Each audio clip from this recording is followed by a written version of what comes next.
Me wana mi voka bodo ojle ogbesusu gege wenu. To kan heji mi nan tindo droje gonjo mi on Kristi Jesu tondali nando non la wendagbe podo nando ma ho me jrado ho. Mi nan sono ma nu pikplon bon owewe dali kele dide asisa ogbesusu gege Kristi ton drodo. Bon chomion eton lo lukuro kede dali mina so no tindo ojre ide gbibo eton na gokona mi bon na do hode na mado ganon le awufie salon le mehenu kundo biale asu kwasi po le wendo etito tu klame le podo akota le nvemi na mini tunto mi ton ayi na do mi mando ogbesusu gege lo me podo na do moi to go flame patapata. Chomion le kono chomion le gigo na chiwe to no chiaga e wo ina mi droje na do sino so tin to no kon to mi ma mi ton me bo mi mona mi na to kon yi to weta Ezekiel to lo me weta de bo chedo jle de me jle pataki de ni gbeto ya ina vo ya na go mu kunje me bo egbe lo mi na leje ota kande ewe atontoji kande ewe atonto e ba igban de lanchan we e ya dole alo kuno tonto tin to oji e so hemi ton yi to gbigbo okuno ton mi gozemi do bla bla agbado lo ton mi e tingo na ohule e po so hemi na do mo ye me ledo pe bo da yego susu tlala weto fine to nukume agbado lo ton ji bo pon kuku tlala weye ye so do hlan mi do e wo so do hlan mi do isu nu pe toton ohu hele so kan so no gbe nyimbo so gbon do okunu jiwe ewe yewe nwe e so vo do hlan mi do dai do ohu hele ta bo do hlan ye do mi wo hu le mi se ohu okunu ton lewe okunu jiwe ewe do hlan ohu hele ta yego nyena hen gbigbo wa na do bio mi home mi ule na so no pe nyimbo na so yi okan le do mi ji bo so hen basalan hega wa do mi ji bo so yi ayushin mi bo so yi bo funfun do mi me mi ule bona no pe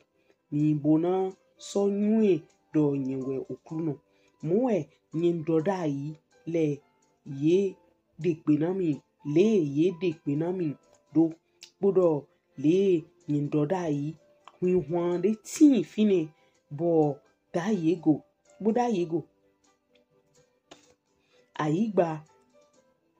ayigba wi hwan de ohule so wa pli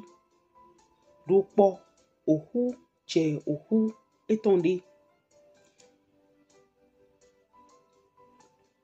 nyin so da yego bo pon okan le tin to yeji agbasalan so wa aga ayu so shiun ye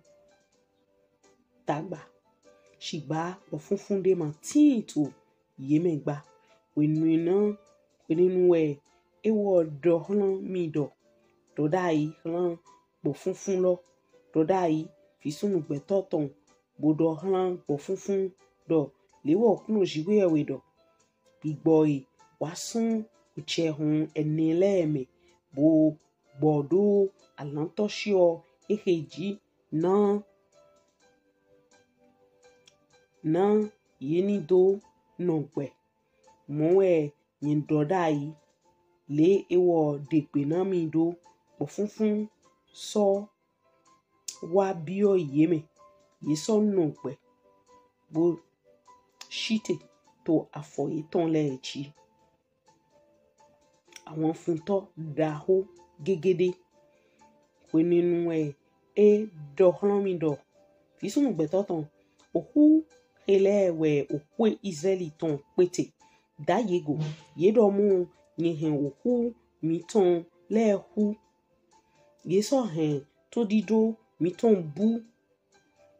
yésàn mi sẹ̀ malẹ̀malẹ̀ ẹni wùtú dọ́dá yìí bùsọ̀ dọ̀hlán yédọ̀ léwẹ̀ òkú nù síwé ẹ̀wẹ̀dọ̀ dáyégò nyina hu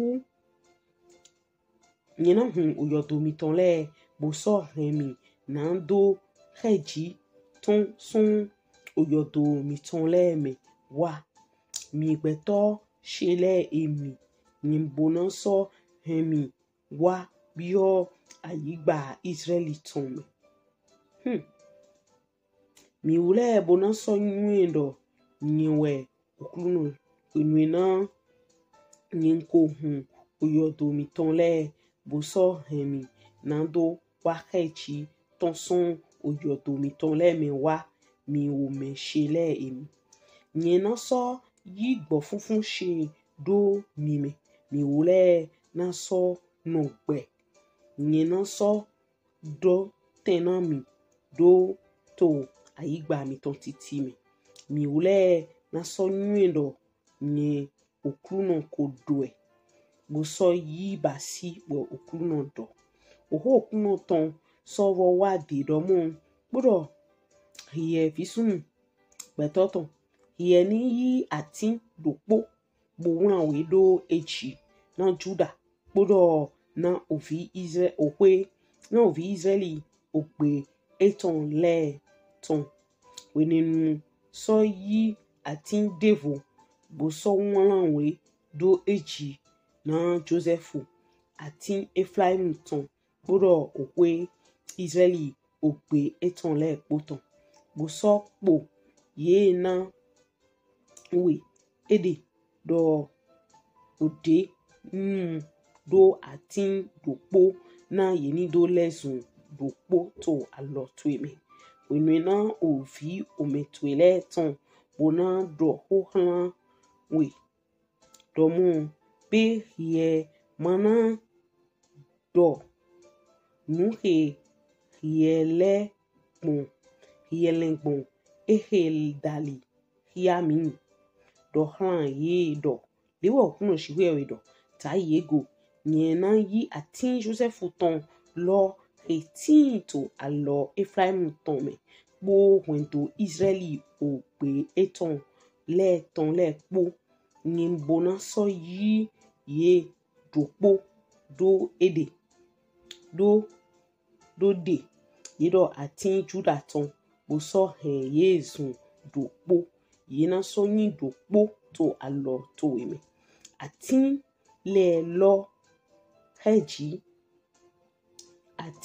lẹ́ẹ̀ lọ hẹ̀jì ehèjì hìyẹ̀ wọ́n àwẹ̀ dó náà sọ tíì tó àlọ́ tó èmẹ̀ tó nùkún yé tán lẹ́ẹ̀mẹ̀ bùsọ̀ dọ̀ hàn yé dọ̀ léwọ̀ kúnù síwé ẹ̀wẹ̀dọ̀ táyégò nyìn náà dé òvi Israẹli tán lẹ́ẹ̀sán àkọ́tàlẹ̀ ṣẹ̀ṣẹ̀ fìdálì yé hẹ̀ yé yìí gbóná sọ ṣíyàn yé pli tó àwàlẹ̀ kpọ́jì bò hẹ̀ yé wá bíọ́ àyígbà yé tán títì mẹ̀ nyìnbóná sọ hẹ̀ yé zùn àkọ́tà dòpó tó àyígbà lọ́mẹ̀ tó òsè Israẹli tán lẹ́ẹ̀jì gbọ́dọ̀ àhọ́lù dòpó wẹ̀ náà sọ yín àhọ́lù hàn yé mẹ̀ dòpó yé hàn yé mẹ̀ kpó bọ̀ yé náà sọ yín àkọ́tà àwẹ̀ pèdé bọ̀ yé máa sọ yín àkọ́tà àwẹ̀ pèdé bà gbá mú yé máa náà sọ vún yé tó vúnvún yé tó àhọ́lù àwẹ̀ gbèdé bà mú yé máa náà sọ yín fòdún yé tán lẹ́ẹ̀ dó fúlù yé dè gbèdé bà kàfi kpó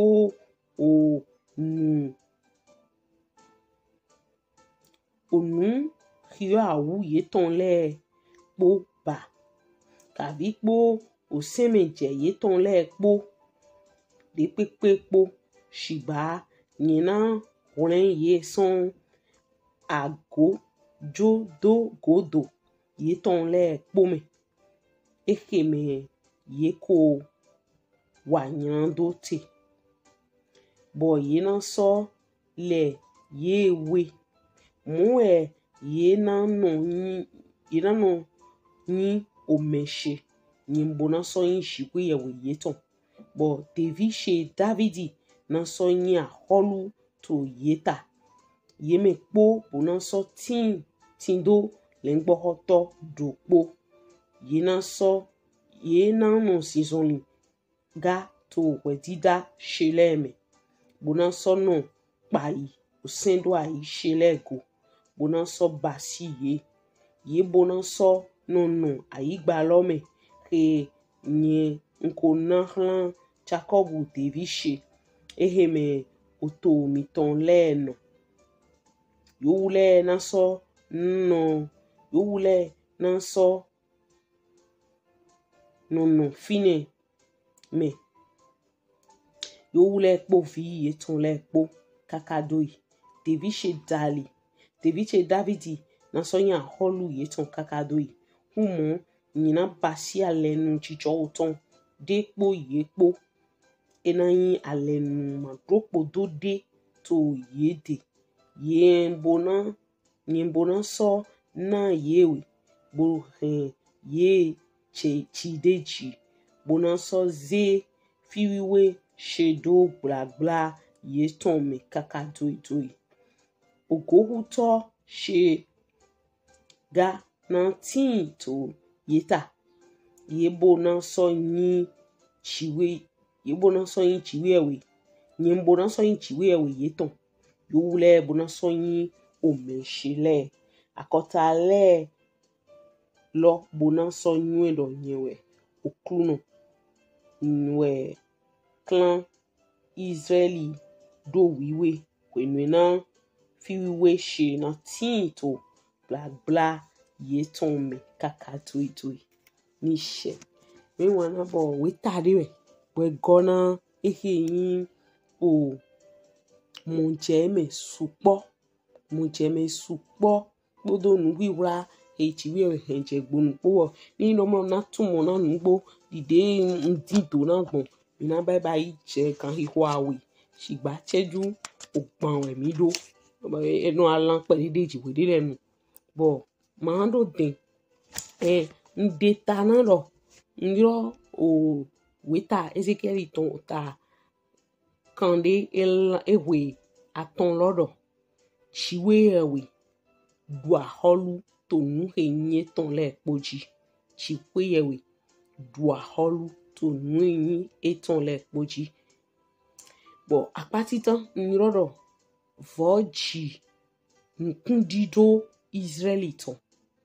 bo emi ni onu dinto na to nkundido ene lo pagbe ene lo ewo wa chicheme bele son ni mi ndo okwe forton fene kanwi elanwi vogbiro 1882 uwe peji son lo ko bete na okwe ene ni sigando che to yeta bo wa patinta ene lo ji de do fofo enede tin ete otu de do vo enede tin mi na do tomo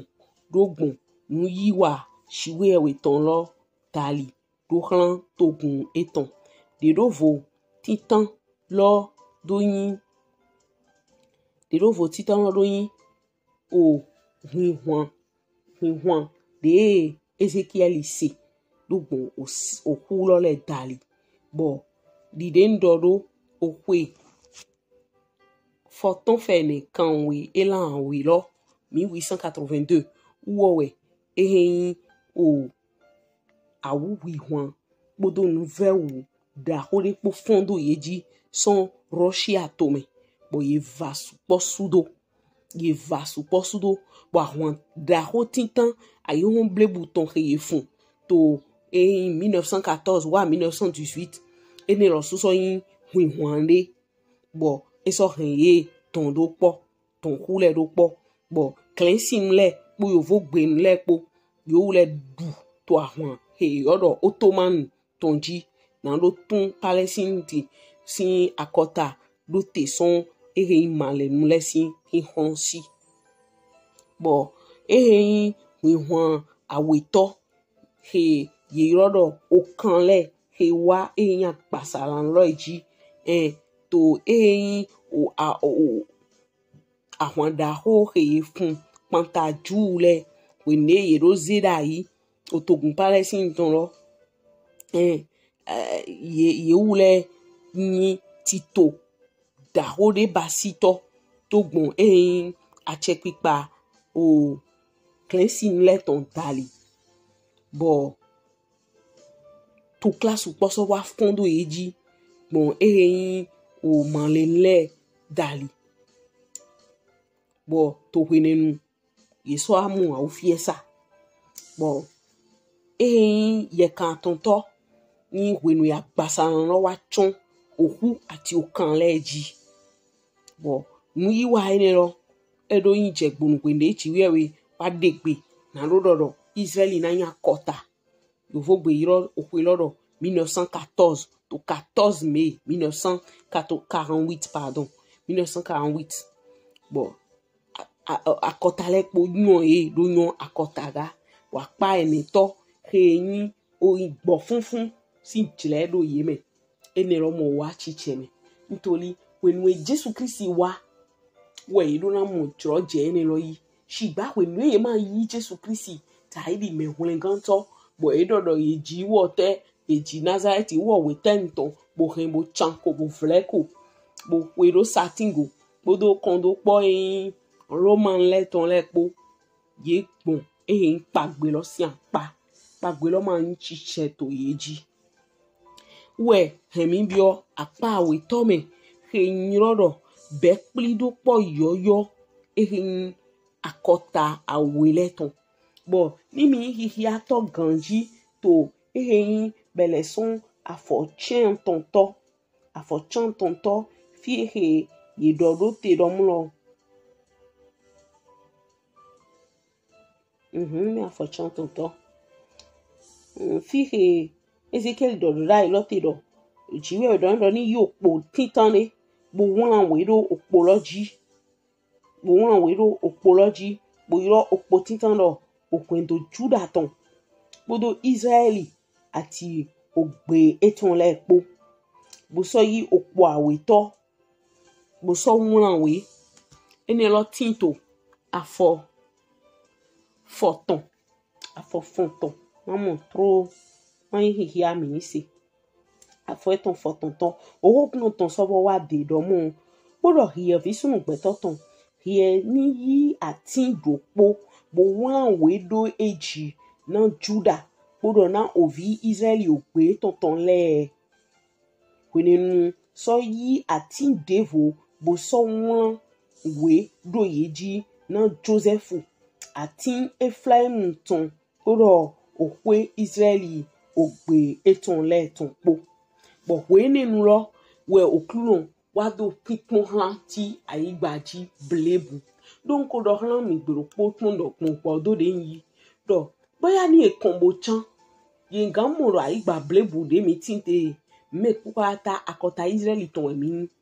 mi ma si gan o doti Kristi Jesu we na tun mo na mi when de na bi okigo eton we mi na bi okigo eton me pepo shigba mi pon loji nuti do na tori le ko do ro waido Glensin heti to Angleterre do jule we yi mi u de to français si a che me file ido jule we mi u le rosu bo ni ye kun kaka beton di don la ando na ingbo mi u de to français si a che me si a che pa file yele ido Rubeni si okun kamere français si ache o si mele tinte bo Joseph si okun kamere cleansing le si ache akota le tinte we ni ekun logique ka betono adoro boya mepo kle aho Israeli si viwe mi shigba ngamo mi we yi Kristi sele mi Israel sin vito pigbome nko do mo pe tegbedi bo pa gbe bele son yin afofoton lo kakawa ido fifon lo mo wa chiche me na mi le pepe so ati Israel vi agbasa meton le ati Israel vi gbigbo meton le mo wa chiche me na mi na wa chiche me na mi we Israel vi gbigbo meton le wende ofana do nu bo mi na he jiwe bo na pe asisu no mo e mai melek po to gun jiwe weton to krisi melek po na yi me de jiwe we de rovo de na jomi obo e clan de rovo wo yo wule we na yi o de gbe na mi do ma so kunu devo na do no manu do gbon ene lo dali na ma support pe to le to ni sigan do yin nu to na do wule awu bon ko to nu sedo bo ni nso aba ho ene bo le ko ahology mi na mo lo idoro yena jiwe we na mi yin ko iton na mi o aholudo po aholu ene lo yin David bo ni mi din to dina o tade na David ton oyin lo yin menyi wana jiwe we ton but when we Jesus Christ nya o so hia to osin o Jordan to me na ro yin baptiste to bon alors o Johannu ton baptiste to me Johannu ton lo ke we lengbo vu ke klonyando ai hon blebu lo ton se bon when we Jesus Christ so plan Peter Jackie ati Jean ati Johannu so yi o seroji bodo yi bo edo dio agbasa bo Mose podo Elijah po do so a okia to flen ogbere Johannu se we indo ehewe o me de aho me nwana che mi se gbeton ehewe o fiche ati me nwana che mi se o gbeton mi se nu hedo didona mi yo vo gbedo celui-ci est mon fils bien-aimé écoutez ce qu'il vous dit. Donc, et donc, il doit y aller. Et mais David to agbasa me. O Christ Jésus. Ndoli mi nanyo lo mi non tun ye non mi non blan Jésus do mo o fi David ton. Et donc yemi. Donc, et donc lo Christ Jésus wo na dua holu podo mi po to ayi gbaji fi but no think go ton lo na tin to Israeli. Bon, maintenant do bo Israeli agbasa me ton le lo. Israeli agbasa me ton le. Pwede we yengan mo hulen kan to yeme ntoli wende vanan do rumbo mi na heji hwelo supona tin bona yigbon klo o klisi agoton me bo medele na gbe ntoli mu kunye to na bo na do wenda gbe ho yisi no le no do kakaka bo mi ma yi lo wa yin ngbo bo jo o je fi emi na gbo bo yena bia nkuna pede ro yena bia nkuna e taun to ko chanwe lo tenti when we mile na to asrome to kigome but when they mina lekoa na do singando abasi o kwe irodo o kwe irodo njamo forton to ayigbaji when no Christ na ton mi charopo bonka di nudo e mai Israeli agbasa ton de to Israeli kede de gbepo to ayigbaji pepete bon Ethiopia we egbedi ni aje Abidjan an se do jule to flen aje Senegal an se do jule to flen mo segmondo gbon Benin ton dali bo ye do ina ho ye me popapata ple bo chiwi Jesus Christ na do aholu to miji bona de do miji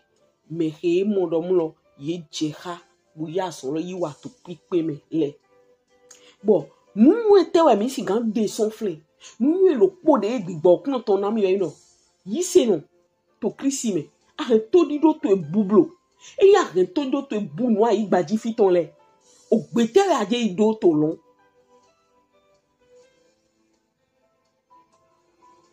to dido de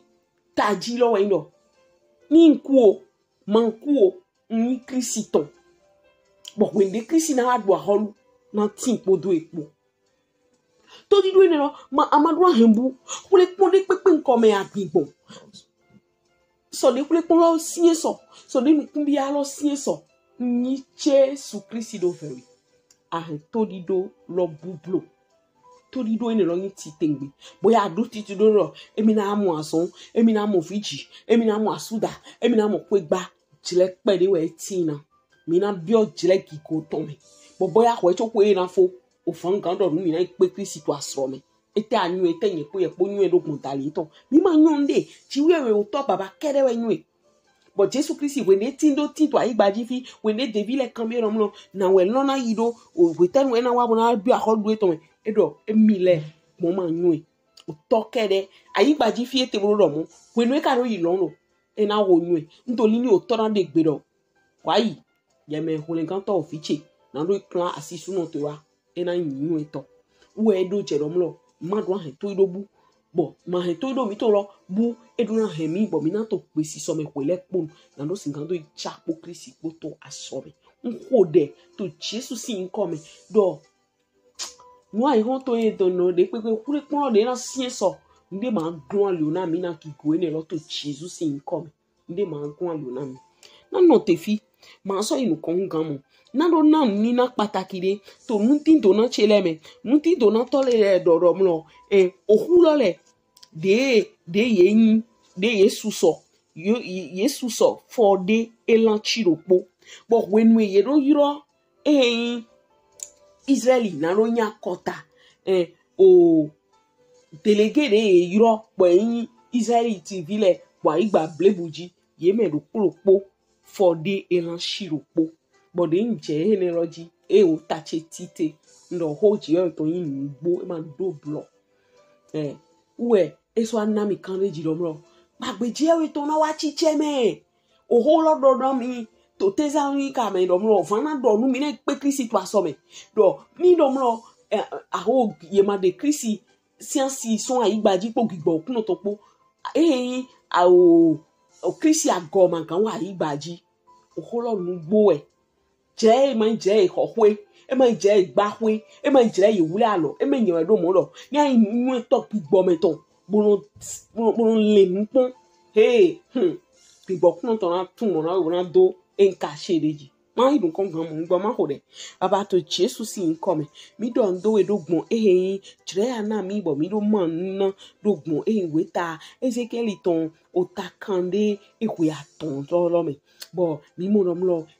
Israeli ye to dobu shigba de Ezekiel fon na lo do na ido ma to dobu bo pa gbe lo che do yeji bona so che e ma yo wule kede mi wule losu ati ai hon blebu bo aholu le pupata na wan jiwe oton ntori o wede Ezekiel won do po titanji do Joseph si okwendo podo Israeli ati ogbe ton lepo ati Judah si wendo podo Israeli ati ogbe ton lepo e bai aholu nation leton podo gigo je Kristi Jesu ton po oyro na in sacerdoce Kristi Jesu ton bodo do yaro klepo na ingo po bo chewe na efe yin opo loda lo me na no sin do kokona ati akotale ati yin akuntogun to hallelujah bo to dido lo baba mi dinu bon hode do no vide ko tia bla hode ko tia to gbigbo me to Kristi Jesu me bo eko ho probo eko joyi sedo ntoli nwa e won iton le ile ko na ewa goye fun wa kun ye ton do ya ye do nwa igbaje ton le voto ye ma mo bo mo le gan gbigbo me ton to Jesus sin come tun kana ye ko blale ye azon do blale ye ni mo kan tutun ye ni mo tun lote ye ni mo azon igbo to Jesus sin come me do no kun bia wu na le nvun son kona e to Jesus Kristi sin come awune le so jizo bo gbigbo si an ugbo baba azedo na e kudo alogo gbigbo to itonpo ati angeli to le ton to Jesus sin come mo supo so fontite bodo yin atogbigbo joyopo na do du aholu bodo ye to Kristi Jesus me chero mo baba to Jesus sin come we ho de loti ni she pe wona ma so yin ohun kan mo mi ndo dochi bo ndo do Kristi Jesu to ese we de von to jire mi to pe po gbesu gbo me e dabo mi no kan chi